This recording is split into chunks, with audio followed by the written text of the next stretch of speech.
Hi. I'd like to share with you some thoughts about meditation, some thoughts about the breath, and really their primary interface, which would be the diaphragm. In order to get there, we're going to start just with an elevated position so that the hips are higher than the knees. I've used a block, I've used a bench, anything that allows yourself to sit upright.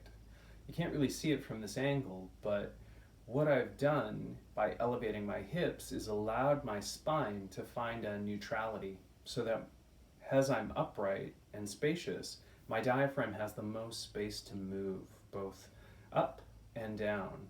Now, we're going to practice breathing in a 1-to-1 breath ratio. So you can do that on a 4-count inhale and a 4-count exhale, or a 5-count inhale and 5-count exhale, whatever ratio feels appropriate to you. Rather, whatever perspective of the ratio feels appropriate to you. Enjoy. The diaphragm starts like this. As we inhale, it descends. As we exhale, it ascends. The inhale is an active motion. The diaphragm pulling itself down is creating more pressure in the abdomen as the lungs inflate. As we exhale, the diaphragm just passively releases and all the exhale leaves the body. So practice this for just a couple of rounds. Take an inhale for a count of 4. Exhale for a count of 4. As you do this, I just want to talk over you. So just keep practicing that with in the background. Notice that my belly is expanding and contracting. As I inhale, most of the space that's being filled is here in my abdomen. It's not a breath up here in my chest. You can hear how that actually changes my voice. Now, it may not seem like it, but a lot of this foundation is built from the pelvis. Try to think of the body, this core of the body, my torso, my abdomen, my crown, and my pelvis as one. In anatomy speak, this is called the axial skeleton. You've got the pelvis, the spine, and the cranium. They all consist of a continuum. The appendicular is the arms and the legs. You can almost, we'll look at this down the road, but if you picture the bowl of the pelvis filled with water, you can almost imagine pouring some out the front. Notice how that changes my spine. Likewise, if I come back to neutral, if I pour water out the back, how that changes my spine and even my voice. So we're looking for a place in the middle that's neutral. If we can think of the pelvic bowl as almost like a sphere, then the abdomen's a sphere as well, because these are volumes built of pressure. So I've got two balls balancing on one another. These two spheres are working together but also independently. The diaphragm above the abdomen, I now then have the thorax, the chest, which becomes another sphere.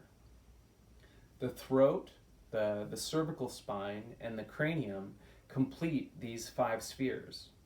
Each of them independent, but they're also working together. So to find that neutrality, as I pour water out the front, as I pour water out the back, consider this in your own body and its influence on the diaphragm. If I'm trying to inhale from this position, now my belly is really jutting out because there's just no space in the back body to allow the abdomen to expand. It has to go this way, but that's putting pressure in a number of places that we'll talk about in the different systems of the body. Likewise, back here, if I'm trying to breathe, there's more space, but what's happening to my diaphragm? How is it able to descend if this kind of pressure is happening in my abdomen without any space for the diaphragm to move freely? This is why the elevated position for the sit bones and the pelvis. It gives a little bit more space and neutrality for the spine so that the diaphragm can move independently. When we inhale, that diaphragm descending is changing the pressure relationship primarily between the thorax and the abdomen, but by proxy, the throat, the pelvic floor, and the cranium are all having to adapt. Now, because the cranium, the thorax with its rib cage, and the pelvis with its bony structure of the innominate, the abdomen and the throat, the cervical spine and the lumbar spine are really the most adaptable of the 5 spheres.